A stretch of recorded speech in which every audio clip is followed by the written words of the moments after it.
El cenicero está repleto de colillas que no reconozco, delgadas, con marcas de labial en el filtro y un olor dulzón que me resulta ajeno.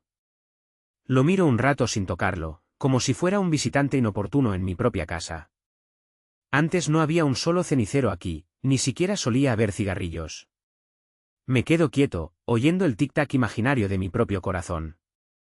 Afuera, el viento sopla con desgana.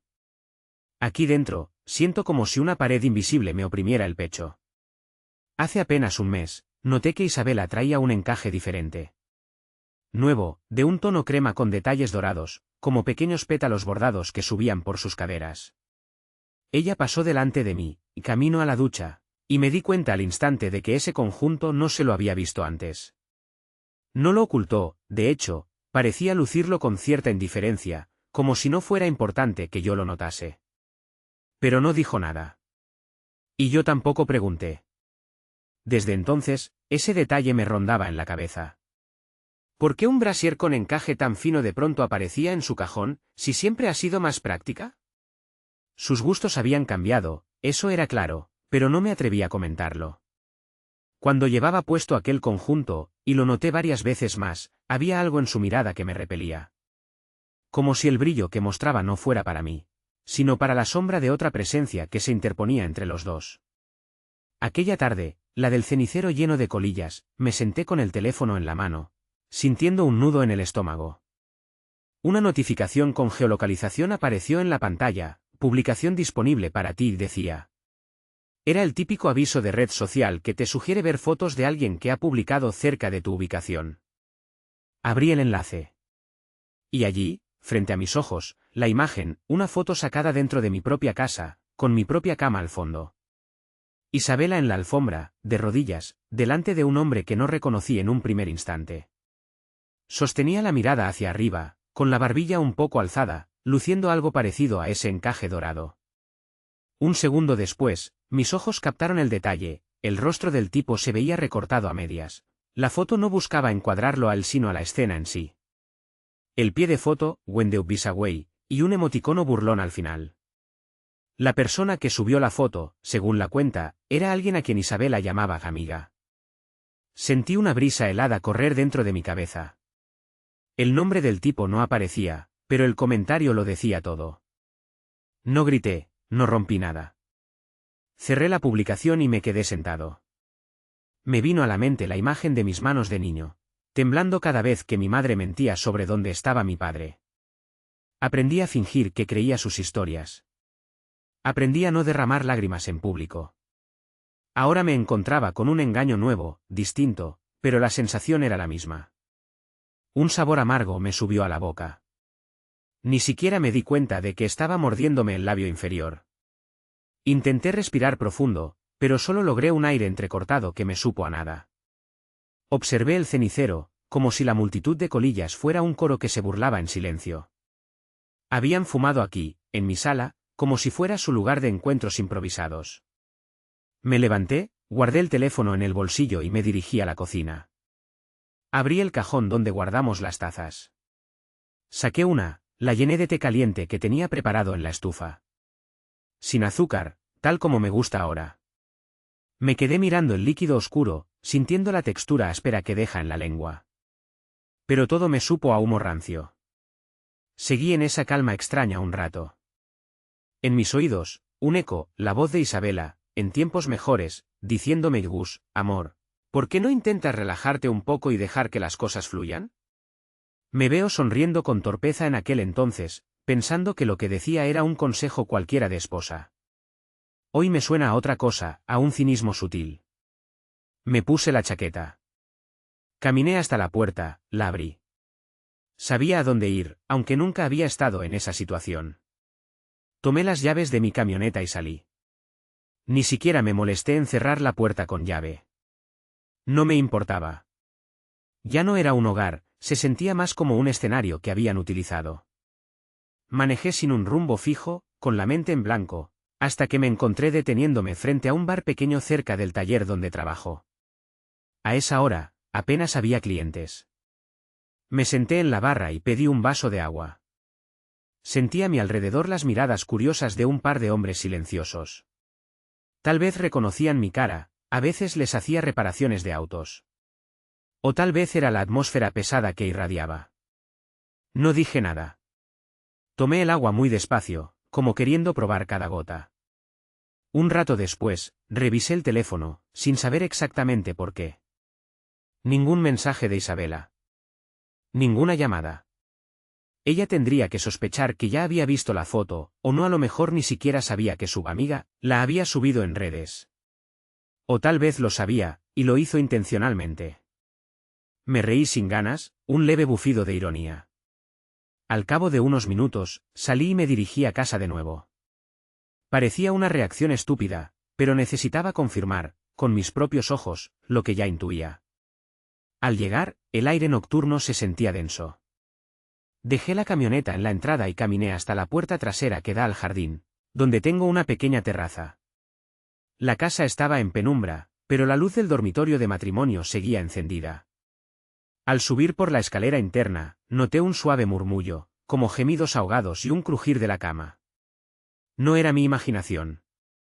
Entonces, me quedé a la sombra del umbral de la puerta. La escena frente a mí era casi la misma que en la foto, salvo que la posición había cambiado un poco. Él estaba de pie, con el torso desnudo, mientras Isabela, efectivamente, llevaba aquel conjunto dorado que noté hacía un mes. Su pelo castaño se agitaba a la altura de los hombros. Estaba inclinada sobre la cama, con las manos apoyadas en el colchón. Un instante bastó para que él se diera la vuelta y me viera.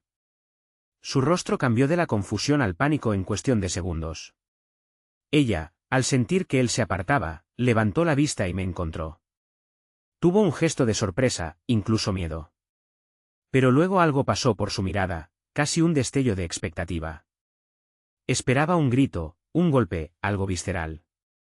Recordé las palabras de mi difunta madre, en uno de sus arranques de falsa serenidad: no muestres debilidad, Gus, la gente se alimenta de tu reacción. Tal vez, en cierto modo, Isabela deseaba que la rabia me consumiera, que me convirtiera en ese hombre violento que la justificaría delante de otros. Sinceramente, no lo sé. Pero no grité, no la insulté, no corrí a golpear al tipo. Solo la miré. Durante unos instantes, me quedé quieto en la puerta, sosteniendo mi maletín de trabajo con una mano. Su amante se puso un pantalón a medias, con torpeza, y forcejeó para ponerse los zapatos. Ella se cubrió con la bata que le había comprado hace un año en Charlottesville, una bata de satén color vino tinto que supuestamente no usaba con nada más debajo. El silencio era un cuchillo. Me acerqué al armario, saqué mi Glock, lo había guardado en un estuche, en el fondo.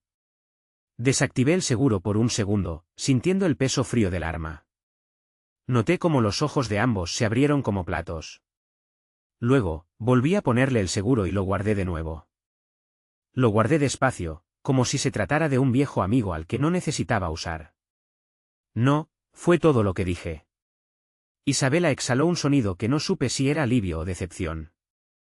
El amante se escabulló casi de inmediato, saliendo por la puerta, bajando las escaleras. Sus pasos resonaron un par de veces, y luego silencio. Ella se quedó allí, abrazándose a sí misma con la bata. Yo tomé una camisa limpia del cajón, la puse. Abotoné cada botón con una lentitud que pesaba más que cualquier palabra. Podía notar que ella estaba mirándome, esperando algo. Quizá una súplica, un reproche, una confrontación. De mi boca no salió nada más que: se acabó. Fue como si la habitación entera contuviera el aliento. Miré la cama, las sábanas revueltas, el olor a perfume que no era de ella, o que, al menos, yo no reconocía ya. El nuevo aroma que había adoptado para él. Sentí un asco profundo pero controlado. Salí de la habitación, sin volver la vista atrás. Me senté en la sala, donde estaba el cenicero lleno de colillas. Lo aparté con el dorso de la mano, y cayó una en el suelo. La aplasté con el zapato. Sin decir más, fui a la cocina, preparé otra taza de té. Y esperé. No sabía bien a qué, pero esperé. En ese momento, el silencio pesaba más que cualquier insulto. La casa entera parecía vacía, a pesar de que ella seguía allí arriba, quizá preguntándose qué debía hacer. Sabía que, si me provocaba, no recibiría el arrebato que aguardaba. Me imaginé su mente trabajando, se enfurecerá luego, me echará de la casa, ¿iré yo por mi cuenta? No la toqué, no la insulté, no la hice mía ni la eché. Simplemente me quedé sentado, tomando sorbos de té sin azúcar, como una estatua que ya no sentía dolor. Solo indiferencia. Fue entonces cuando comprendí que lo más terrible de todo no era la traición, era la absoluta indiferencia que se había instalado en mí. Algo en mi interior había muerto. La noche avanzó, y ella no bajó. Yo salí al porche y me quedé un buen rato escuchando los grillos. Pensé en mi taller, en las reparaciones pendientes, en los clientes que me esperaban. Me di cuenta de que esa cotidianidad era lo único que tal vez podía sostenerme. A la mañana siguiente, Isabela estaba en la cocina, con un semblante tenso. Llevaba la misma bata, pero su mirada ya no era desafiante. Servía café en su taza favorita, sin azúcar.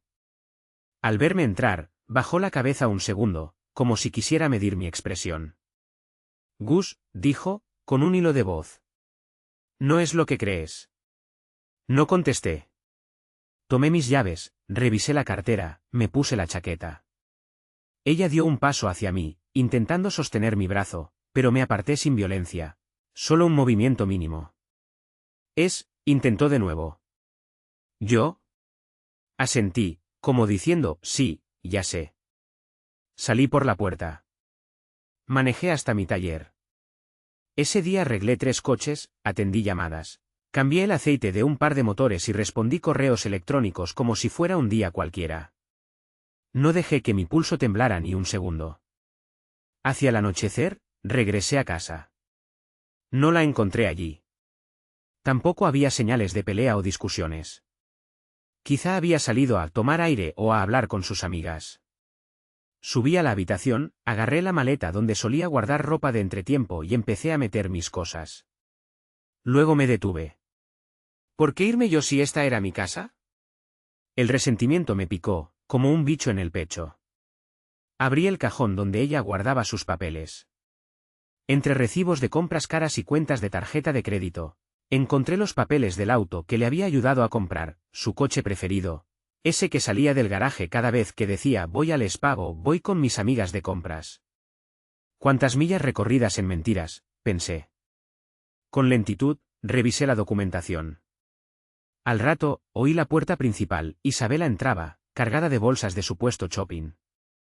Su rostro se tensó al verme rebuscando en su cajón.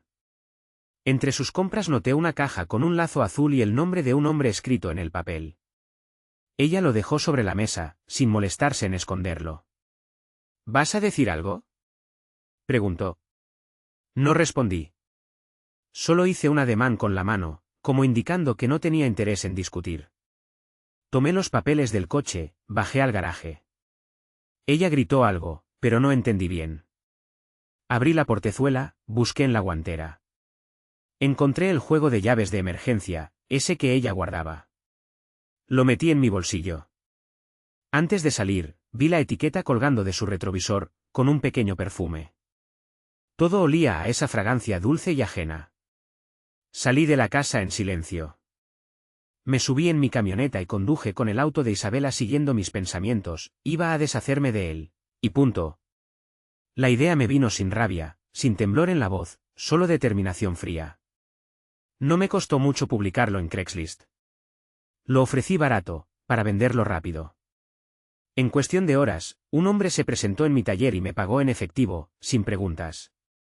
La transacción me pareció tan simple que casi me horrorizó. Allí estaba, entregando un coche que ella amaba, en el que había pasado tardes enteras con su amante, mientras yo trabajaba en el taller. Sentí un leve cosquilleo de venganza. No era estridente ni explosiva, era un rencor silencioso que se deslizaba bajo mi piel. Volví a casa con la camioneta. Guardé el dinero en un sobre, lo tiré sobre la mesa de la sala.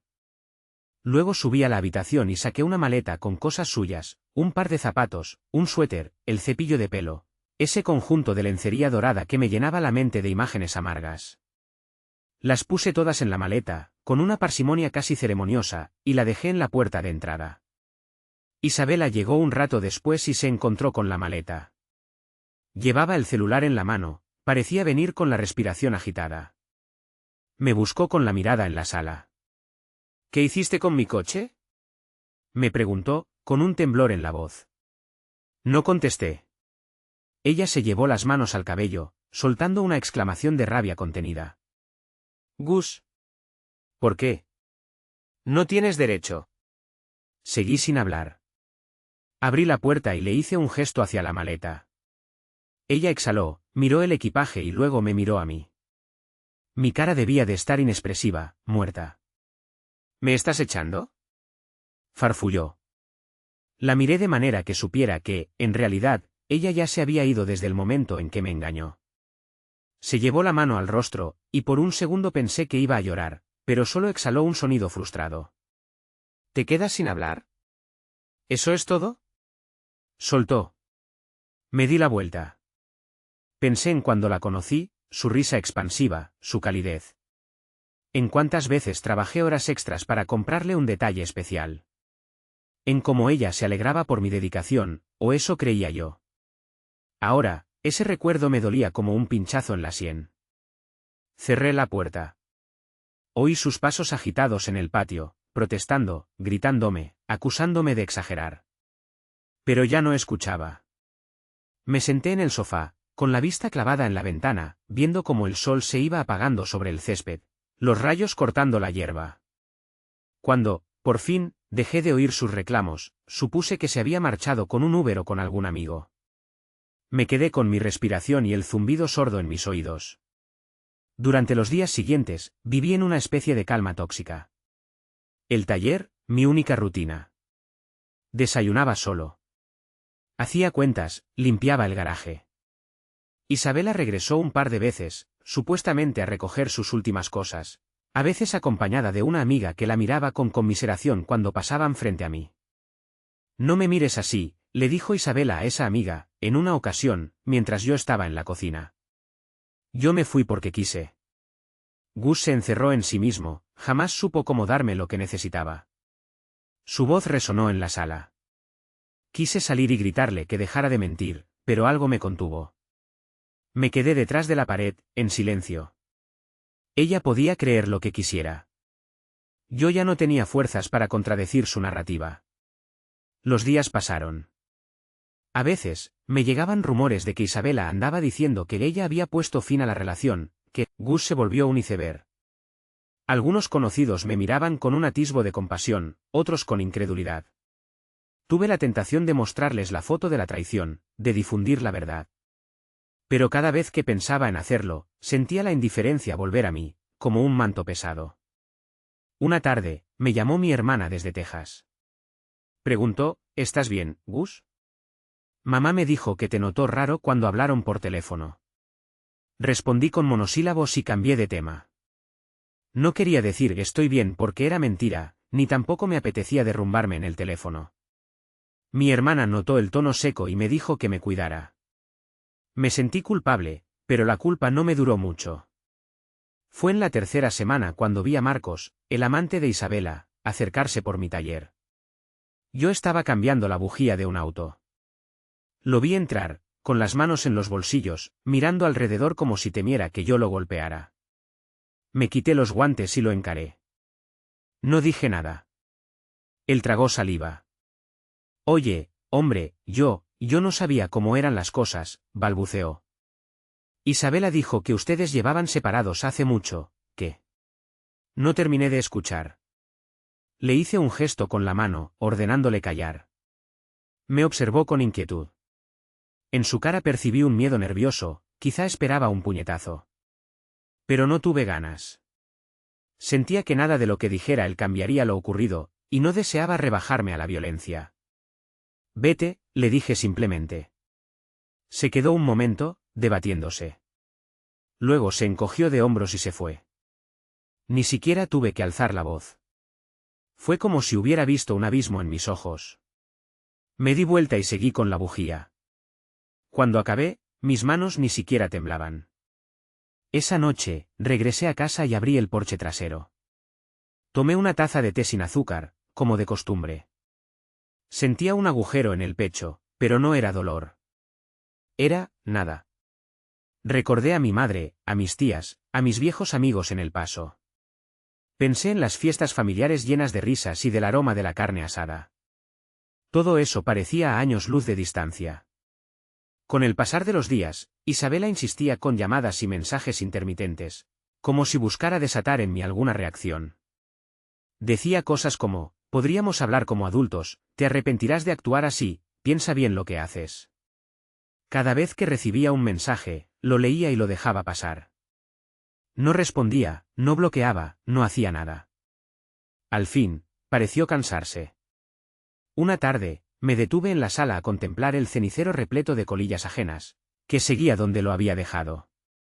Abrí las ventanas para ventilar el olor rancio, recogí el cenicero y lo vacié en la basura. Entre las colillas había un trozo de papel arrugado, con un número de teléfono garabateado, tal vez uno de sus contactos. Lo arrojé junto con la ceniza. Luego fui a la habitación con una bolsa de basura, recogí todas las cosas que no fueran mías y las metí allí. Dejé la habitación casi desnuda. Poco a poco, la casa fue transformándose de hogar compartido a un espacio nuevo, con rincones vacíos y silenciosos. Me di cuenta de que no me importaba redecorar o rellenar el hueco, al contrario. Sentir la amplitud de un lugar casi sin muebles me daba la única libertad que quedaba.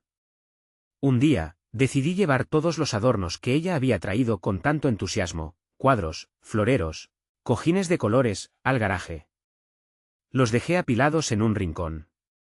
El garaje, que antes era mi reino mecánico, se convirtió en un depósito de nuestra vida en común. Quité la alfombra del dormitorio, la enrollé y la até con una cuerda.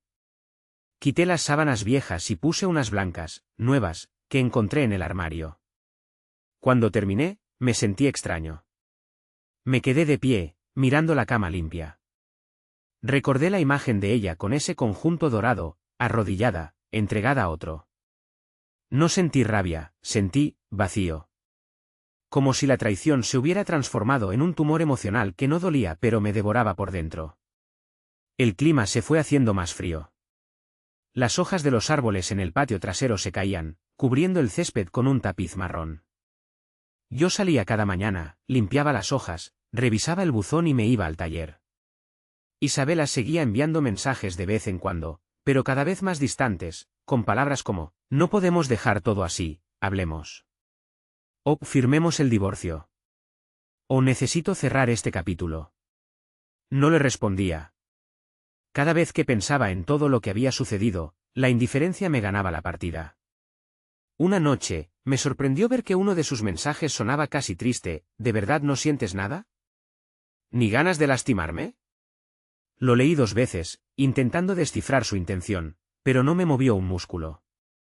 Borré la notificación. Un fin de semana, fui a visitar a mi madre. Ella me preguntó por Isabela, yo me encogí de hombros. Mi madre entendió el gesto, y su rostro reflejó preocupación, pero no insistió. Hablamos de banalidades, de mis hermanas, de la tienda local. Después, cuando me despedía, me miró con ojos brillantes y me dijo, hijo, no hagas lo que hizo tu padre. No te conviertas en un hombre amargado. Aprende a vivir, aunque sea con la pena. No supe qué contestar. Volví a casa con el ánimo más denso que nunca. Me serví un trago de whisky, el primero en años. No soy de beber, pero esa noche encendí la luz del porche, me senté allí y miré las sombras alargarse. Una soledad profunda me envolvía, más fría que cualquier invierno. Al día siguiente, oí que alguien tocaba la puerta. Abrí y me encontré con Isabela. Llevaba ropa informal, el cabello recogido y un gesto cansado. Al ver mi cara seria, tragó saliva.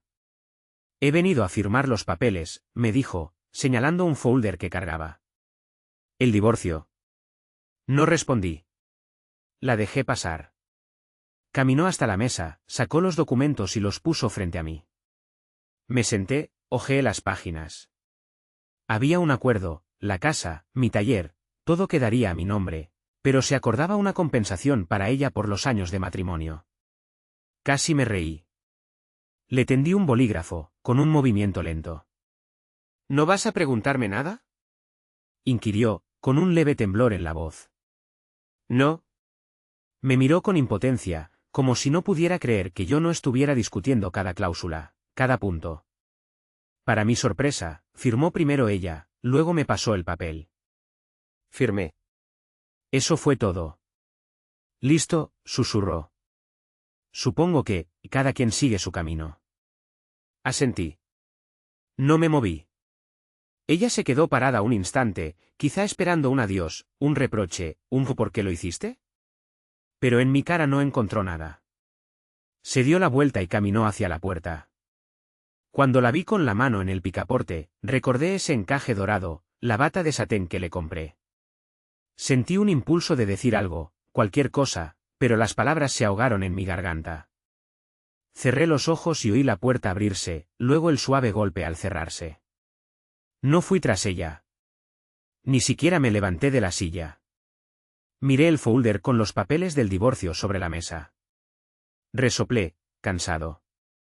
Luego guardé los documentos en un cajón, al lado de un montón de recibos y facturas de mi taller. Durante unos días, seguí con mi rutina: taller, reparaciones, compras en el supermercado, noches solitarias en el porche. Mi teléfono ya no recibía sus mensajes. El silencio se volvió tan denso que me pesaba en los oídos. Pero curiosamente, me acostumbré a él, del mismo modo que uno se acostumbra a un dolor crónico que no desaparece. Un par de semanas después, me enteré por un vecino que Isabela se había marchado a Florida con su nuevo novio, un consultor de marketing deportivo, que, supuse, era el mismo tipo. Sentí un pequeño hormigueo en el pecho, algo parecido a una punzada de celos o rencor. Pero fue leve y se disipó al instante, como una brisa tibia. Un día me detuve en el taller y miré mi reflejo en un espejo viejo apoyado contra la pared.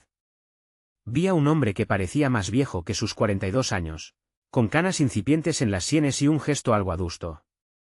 Me vi como si fuera un extraño. Pensé en la imagen de mí mismo de niño, aguantando las mentiras de mamá. Dije en voz baja, basta, y salí de allí. Los últimos pasos de mi venganza terminaron de manera tan silenciosa como empezaron. La venta del coche y la indiferencia fueron mis únicas armas. Quizá Isabela, en su interior, prefería recibir un golpe o un grito para confirmarse que todavía significaba algo. Pero mis manos no temblaban, mi boca no gritaba. Una noche fresca, me encontré en la sala, mirando otra vez el cenicero vacío. Lo tomé y lo guardé en un armario, al fondo, como se guarda un mal recuerdo. Noté que en la televisión pasaban un programa cualquiera. Todo parecía seguir su curso natural en el mundo exterior, la gente se reía, se enojaba, vivía. Y yo me sentía como si hubiera muerto por dentro. Me serví un último té sin azúcar, me senté en el porche y contemplé la oscuridad. Recordé aquel día en que, tras ver la foto, me pregunté si vendría una tormenta de gritos y reproches. Pero lo único que llegó fue este silencio, más aterrador que cualquier violencia. A veces, me pregunto si esta indiferencia es mi forma de protegerme o si, en verdad, ya no puedo sentir nada. Podría decir que el dolor sigue ahí, como una herida sorda, supurando lentamente. Pero me levanto cada mañana, voy al taller, gano mi sustento. He aprendido que la peor parte de la traición no es el engaño mismo, sino descubrir que uno se vuelve incapaz de un futuro latido de esperanza. No siento odio, no siento compasión. Solo siento esa ausencia de todo que me envuelve. Me han preguntado algunas amistades si quiero rehacer mi vida, si saldré con alguien más. No tengo respuesta. Ni me lo planteo. Mi vida es esto, un hombre bebiendo té amargo en un porche, mirando la noche. A veces, pienso en la posibilidad de que un día Isabela regrese, buscando un reencuentro o alguna explicación que no me dio. Pero sé que ni eso me conmovería. El tiempo sigue, y yo ya no estoy. Mi cuerpo respira, mis manos trabajan, pero algo en mí murió aquella noche en que la vi con ese conjunto dorado, en esa foto donde ni siquiera me nombraban. No. No me van a arrancar un grito, ni una lágrima. He dejado que el silencio sea mi respuesta definitiva, mi manera de decirle al mundo que el hombre que yo era murió. Me he convertido en alguien a quien ya no pueden alcanzar. En el fondo, supongo que esa es la peor de las venganzas para ella, y para él, y para todos. Descubrir que no me importa nada, que no podrán hacerme sentir. Tal vez sea cruel de mi parte, o cobarde, no lo sé. Pero es lo que queda. Siento el viento fresco de la noche, respiro, y termino mi taza de té sin azúcar. Guardo la taza en la cocina, apago la luz del porche y me dirijo a mi habitación. El lugar ahora es casi aséptico, sin rastro de aquel encaje dorado ni de nuestras fotografías. Hay un silencio absoluto cuando cierro la puerta, un silencio que ya no lastima, porque me he convertido en parte de él. Me tumbo en la cama, sin siquiera desvestirme del todo. Cierro los ojos y siento como el cansancio del día pesa sobre mi cuerpo. Así transcurren mis noches y así, me temo, transcurrirán los próximos meses o años. Me pregunto brevemente si volveré a sentir algo alguna vez, y no obtengo respuesta. La casa se sumerge en una quietud inmensa. No hay más cigarrillos en el cenicero, no hay más fotos que me hieran, no hay más reproches ni llantos. Tan solo el rumor tenue de mi respiración. Me giro sobre la almohada. Y el último pensamiento que se asoma a mi mente es aquel que me ha acompañado desde que descubrí todo. Lo peor de la traición no fue verlos juntos. Lo peor es esta nada que ahora llevo dentro. Así que cierro los ojos, y me dejo caer en ese abismo que la gente llama olvido, preguntándome si algún día me rescataré de mí mismo. De momento, no lo creo. Y, tal vez, está bien así.